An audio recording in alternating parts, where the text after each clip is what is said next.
What's going on, everybody? This is Z, the host of Beyond the Norm podcast. Thanks for joining me on a Wednesday or whatever day you're listening this podcast on. Thanks for being here and really glad to have you as part of my audience. Those of you who don't know what this show's about, in Beyond the Norm podcast, we go beyond the norm where we discuss what it really takes to be successful. If you're someone out there who's trying to make it and you're thinking, what is the magic formula to success? What does it really take to achieve the career of your dreams? That's what we discuss. Look, at the end of the day, success or being successful, there's no magic formula behind it. You go listen to any successful people out there. What do they say? You gotta work hard. You gotta be committed. Talent doesn't get you too far. Yes, it's an advantage that you can leverage, but it always comes down to hard work. It comes to discipline. It comes to commitment. So in this show, we're not going to give you a magic blueprint. We're not going to give you a magic framework, but rather talk about experience, talk about stories of successful people and what are the strategies they apply? How are they different? How do they do the extra to become extraordinary? That's what this show is about. Again, my name is Z. Thanks for joining me on this podcast. And today's topic is why most international students always struggle with getting professional jobs in Canada. Most of you probably are international students who, let's say, want to study in Canada, UK, or Australia. And I can understand. You probably dream that you're going to go after an amazing career. You dream of making a lot of money and you want to make your family proud. You want to make your country proud. But just dreaming doesn't do anything. That's wishful thinking. But you got to take actions. But guess what? So many students, thousands and hundreds of thousands of students move to Canada every single year. What's a common story that you hear? That not a lot of people or not a lot of students can get jobs. More importantly, professional jobs. Why do you think that is? What are they doing that leads them or puts them in that position where they're not being able to achieve the outcome they have always dreamt of? That's what we're going to be covering in this podcast today. Now, question for you. Are you doing what it takes to become successful? Think about it for a second. All of us want to be successful, but no one's willing to do anything about it. Or at least a lot of us are not willing to do something about it. Are you moving different? Are you talking different? Are you acting like it that you want to be successful? Look around you. If your actions and if your behavior and the way you present yourself, it's the same way that if you look around and you see someone who you think isn't successful, if your actions and behavior are the same as them, you're not doing anything about being successful. Because guess what? You're just the same person as you were yesterday. You're just the same person that's around you who you think are not so successful. So the question is, what are you going to do about it? You gotta act like it. You gotta move like it. You gotta talk like it. Sometimes you gotta cut off friends in order to be successful. Sometimes you gotta make more friends to be successful. Which one is it for you? Do you even know what it takes to be successful for the field that you're trying to go to? Let's say you're trying to go into the entertainment industry. You cannot be an introvert and not speak to anybody and make it to the entertainment industry, because the entertainment industry is all about people. So you got to master the game of communicating with people in order to be successful in the entertainment industry. But what about, let's say, being a tech genius? Let's say let's say you want to open up the largest oil manufacturing company in the world. You have to become an expert at it. You cannot just be hanging out with your friends every single weekend, show up, discuss about who did what, and talk about all the gossips and drama and expect to be building the world's largest oil manufacturing company. It just doesn't work that way. So again, think about it. Write down on a piece of paper, how is your lifestyle any different than the people around you? Is it any different? Because if it's not, you're going to be the same person waking up tomorrow. Okay? Remember, if you want to achieve something extraordinary, you got to put in that extra work. What is that extra work compared to the people around you? You got to figure that out. You got to know what that looks like.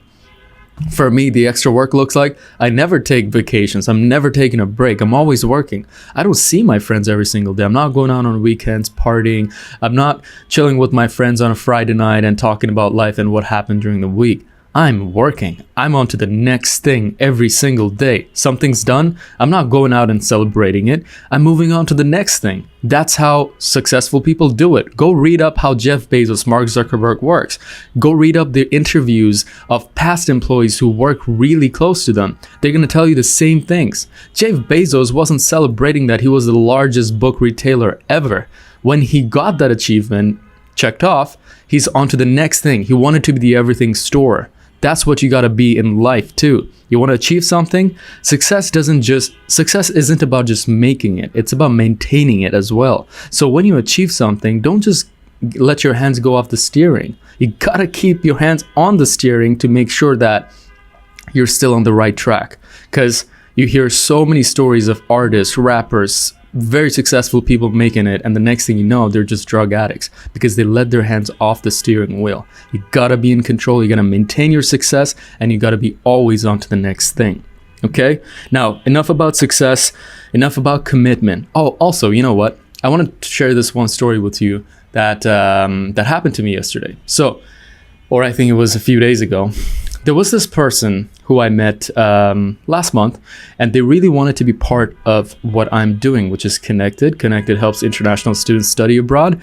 We help students with their admission, visa, career development. But anyway, this individual wanted to take part in what I was doing. And, you know, everybody can do the hype talk. Everybody says they're disciplined. They can show up on time. They can make things move. They can lead. They can inspire and motivate people. They mentioned they're the hardest workers in the room. Look, that's all fluff.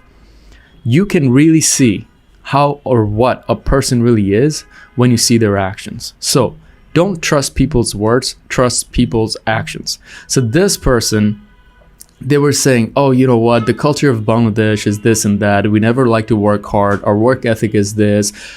This country is never going to be successful because the culture just sucks. Hey, look, the culture is made by its people. And now, this is the story I want to tell you. The other day, there was this meeting we had at 4 p.m. And this guy shows up, didn't even show up. It was like 4:17 p.m. and I don't hear a single word from him. Okay? It was a very important meeting and there's no noise, nothing from his end. What's the lesson to be learned here? Number one, look, you gotta respect time. The most successful people in the world respects time. Time is the most valuable currency in the world, not only to be successful, but in life in general. It's the one currency that's absolutely limited. You can make a lot of money. There's no meter on happiness. There's no meter on sadness, but there's a meter on time. You only get 24 hours a day. And successful people somehow cracked it and make time their little, I don't want to say the word, but it starts with a B. Okay? You want to respect time. Okay? If you give your word to somebody that you're going to make it somewhere on this time, or you give someone a deadline, make someone a promise on time, you want to keep it. You want to respect it. That's the number one rule of time. Okay? Now, things can happen, right? You might be stuck in traffic. Let's say something happened, an accident happened. It happens. It's normal. But what do you do about it? You address people's expectations. If you're running late for a meeting, you tell the other person on the other side that, hey, look, I'm running late. Please wait for me. Thank you. You tell them, make them aware of what's happening and do that ahead of time, right? Let's say you left a bit late from your place and you know that you're not going to be able to make it on time. Text a person immediately. If you're supposed to meet the person at 4, don't text them at 4:05 and tell them, hey, I'm going to be late. That's extremely disrespectful. It's not only disrespectful to that person that you're meeting, it's disrespectful to that person's entire day because they could be meeting someone else as well. So, my advice to you, number one rule of success is respect time. Commit to it and stick with it. Respect your time, respect others' time, just the same way you would expect them to respect yours. Because there will be one point where you're going to be successful and everybody will want your time. Okay? You want to be spending time with people the way you want to be treated. If somebody wastes your time, you would absolutely hate them, right? So don't do the same to others. Okay? Now, what I want to talk about today is why students just can't land professional jobs in Canada. Now, there are 3 reasons why this happens, and it's always related to mindset. Okay, I'm going to get into the details of this, but look, no amount of technical resources is going to help you land jobs in Canada. It's all about mindset. Number 1, international students start off at a point of disadvantage from the very beginning. That's the number 1 reason. You as an international student, you're simply a high school graduate. Think about it. Most of you guys are just high school graduates. What do you even learn before you graduate from high school? You only learn about physics and chemistry. You know nothing about the real world. So you get knocked into this different life all the way in a different continent, okay? And you're thrown into this massive country where you have no idea, number 1, how to integrate in this culture. And number 2, you have this massive burden on you to land professional jobs just so that you can make a living or build your professional career. Look, it's not your fault. I get that. You just didn't get enough time to practice how to land professional jobs, how recruitment works, what do recruiters ask for, what does even a proper resume look like. You just never had that time to learn. But question is, what are you going to do about it? Because that's the way it is. So the thing is, because you're already starting off at a point of disadvantage, you have to work 10 times harder. Why? Because number 1, you have absolutely zero experience with this thing, right? You have no idea how recruitment works. You have no idea how the Canadian system works, or the country that you're going to, how that system works. You have no idea how to even apply for jobs or properly format your resume. So you gotta learn everything from scratch. That's number 1. Number 2, you're also competing with the Canadians, the nationals of the country that you're going to. So you have to, like, these people, they already know the system, so they can just breeze past you. They're already ahead of you. So number 2, you gotta work harder than them. And number 3, look, you're applying for the same job that people who are probably graduates and also has experience are applying for as well. So you're going against those people as well. Who do you think is gonna win that game? The one who's probably got experience, the one who probably knows the system, and they can game the system. So you got to go against all those people and end up on the winning side. All I can tell you is, look, sometimes experience don't matter. Okay, you could still land jobs without experience, but first you got to learn the game. And then you get to the other side where you really start applying creative strategies. So that's number 1. That's the number 1 reason. You're starting off at a point of disadvantage. Unfortunately, it's not your mistake, but that's just the way it is. You just have to work 10 times harder. International students don't get jobs because they underestimate how much work it would take because they never knew about this in the first place. So they go into the job field, they apply for a couple of jobs, and they just give up too soon. And one piece of advice, don't hang out with people who discourage you from keeping on applying. There will be many international students here who I simply call losers. What they're going to tell you is that, hey, XYZ, let's say your name is Z, or let's say, I'm meeting those kind of people. They're going to say, hey, Z, forget about this. You just have to work at a Tim Hortons. There's no luck because Canadians are just racist. That's what they're going to tell you. If somebody is telling you that, just take a U-turn, look the other way, and forget about them. Never hang out. Because my advice to you is, don't take advice or don't seek advice from losers. Get it from the winners. They will tell you a different story because they've been on the other side. They've seen the winning side. They know what the bright side looks like, and they also know what it takes to get to the bright side. Okay? So that's the first reason. What do you think is the number 2 reason? Take a second. Essentially, the number 2 reason why students don't get jobs is because they think grades will help them get the job. That is the biggest lie of life that you will ever be told, is that your grades are what's going to get you the job. That's not how it works. Now, I want to blow your mind with this fact. Our life can be separated in 2 different kinds. One is half of our life is spent in academics, and the other half is spent in reality. In academics, we are taught to be nerds. We're taught to be first benchers. We're taught to always be ourselves, stick to our own lane, don't speak to a lot of people, don't be a naughty boy or girl, and then just be the best student in class. In order to do that, what do you have to do? You don't communicate with people. You don't ask for help from people. You're not surrounded with people and discussing amazing ideas. What do? You just look at your textbook, write your notes, listen to your professor or teacher, and just do well in your exam by studying what's in the textbook.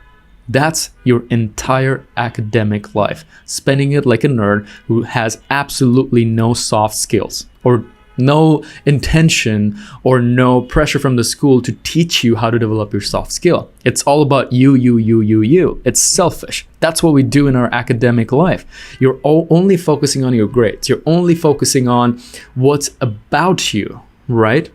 But then you get into the reality, which is life, right? You graduate, you're thrown into this professional world. Guess what happens in the professional world? It's all teamwork. It's all teamwork. No grades come in. It's all communications. It's all getting people involved. It's all about interactions. It's all about your personality. It's the way you present your ideas, your work. It's all selling, right? In academic life, we're never taught to sell anything. But in the real world, people are constantly selling. People are constantly representing themselves, making an impression, right? They're getting people involved. A company runs as a team. A company cannot run just by individuals, by one person working. It needs marketing teams. It needs operations teams. It needs finance teams. So you're never taught that skill in your academic life. Now, in the real world, when you try to go get a job, that's what's gonna get tested. Nobody gives a damn about, hey, I got an A star in my physics class.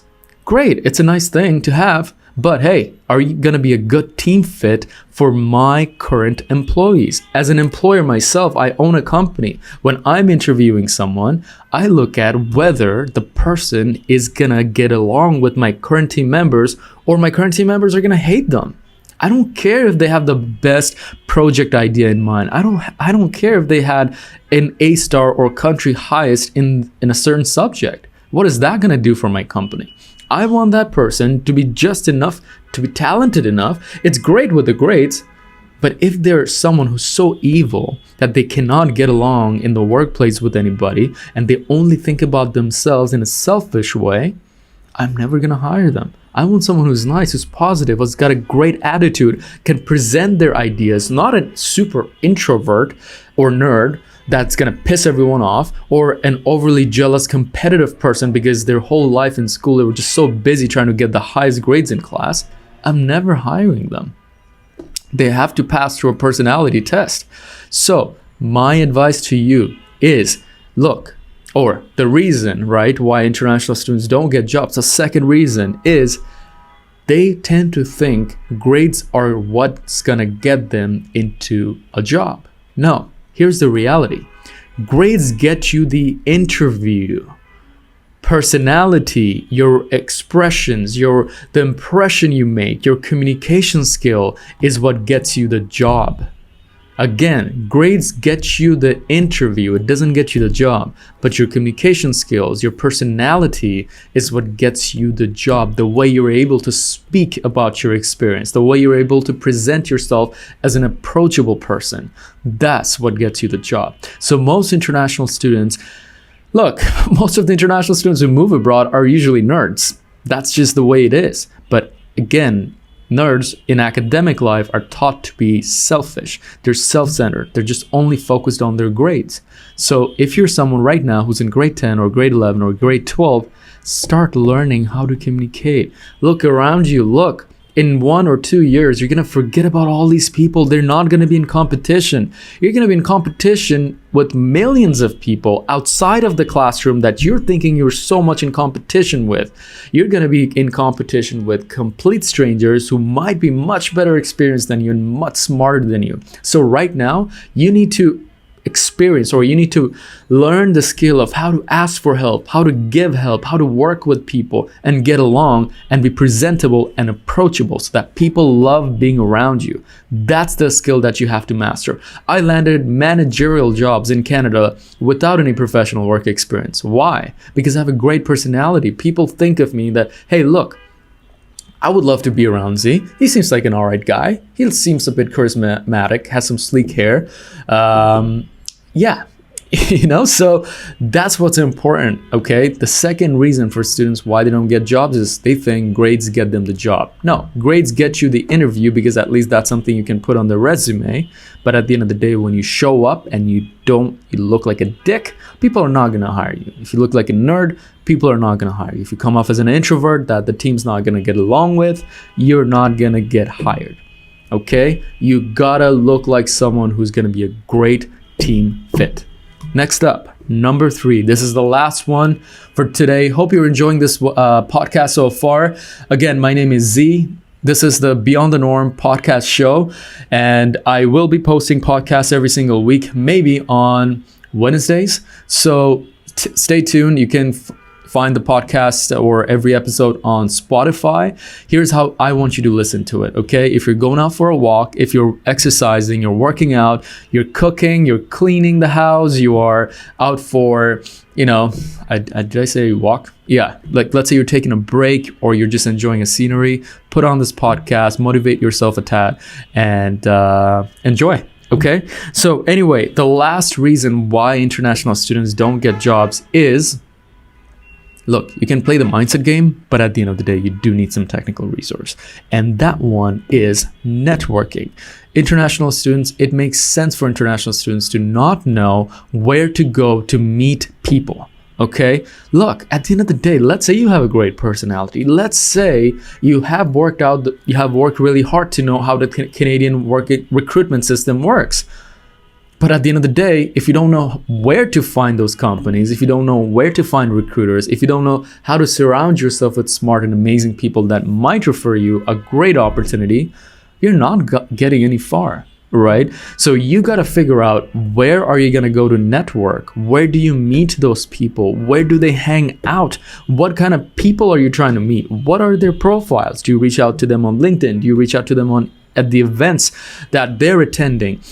Go online, look up Eventbrite, and find what kind of events are going on in the city that you're trying to live in or go to as an international student, and attend events there. Prepare in advance, right? Look up the type of people that are going there. Look up the speakers that are going there. Choose the type of event that you're interested in, because if you're interested in that event's also going to attract other people just like you. So it's very easy to make friends there. And trust me, referrals take you a long way. Okay, so you got to learn how to build your network. At Connected, we treat this very, very seriously. We're always hosting webinar sessions on what are the exact spots students can go to build their network. We share exact roadmaps and blueprints of, here's what you can say, here's what you can do, here's where you can go. We share how to go on campus and actually find departments, their office numbers, their rooms, and even try to find the right person to meet and what to tell them, so that you can eventually build a connection or a relationship and eventually land a job, because that's what it's all about. You're moving to Canada or you're moving abroad as an international student to achieve an amazing career. I want that for yourself. I don't want you to be working minimum wage jobs. I don't want you to settle for less. I want you to aim high, because that's what you deserve. You have so much potential. You have so much to give and achieve, and you should stick to that. Don't ever lower your goal. Okay? So anyway, hope that helps. To summarize, there's the three reasons are: number one, you don't know anything about Canada or the country that you're trying to move to, so learn about the recruitment process and also the basics. Go on YouTube, learn everything about it. If you ever want to sign up for Connected as a customer, where we help you with your entire admission processing, visa processing, and career development, we're going to train you step by step on how to develop your professional career in Canada, even before you get to Canada. So you're far more prepared than the thousands of international students that move each year. That's number one. Number two, learn how to present yourself, learn communication skills, improve your soft skills, respect the, people around you, okay? Like, help them, learn how to work with people. If you're doing really great in your class, try to help others who are not, okay? Get people involved, get people to like you. Master this skill, because that's what you need in the real world, because you're always selling, right? If you're trying to get a job, you're trying to sell to the employer that you're the right fit for that job. If you're trying to, go on a date with a girl, you're trying to sell the fact that you're an amazing person, right? You're an amazing guy if it's a girl that you're trying to go on a date with. But it's all selling in the real world, and selling works when people like you. People have to like you or love you in order to buy from you. You only buy from people that you absolutely love. So learn selling, learn how to communicate, learn how to present yourself, dress nice, move nice, act like it, act like you're successful already, and you're gonna see how your life changes around you. And number 3, learn the technical resources, learn where to network, look up your on-campus opportunities, look up your off-campus opportunities, know where to go. If you have no idea where to start, just sign up with Connected. We can help you with all the technical details for that, okay? Anyway, that's it for me today. My throat's starting to hurt because I've been speaking for the last 50 minutes. Hope you enjoyed the podcast. If you did, make sure to just message me on Instagram. You can follow me on Instagram at Syed_Zehad, which is SYED_ZEEHAD. Again, message me on Instagram if you liked it. If you want me to cover any specific topic, do let me know. But stay tuned. There will be more podcasts coming this your way, and listen to them the way I recommended you to. Anyway, I will see you in the next podcast. Thanks again for tuning in. This is your host, Z from Beyond the Norm podcast. See you then. Bye.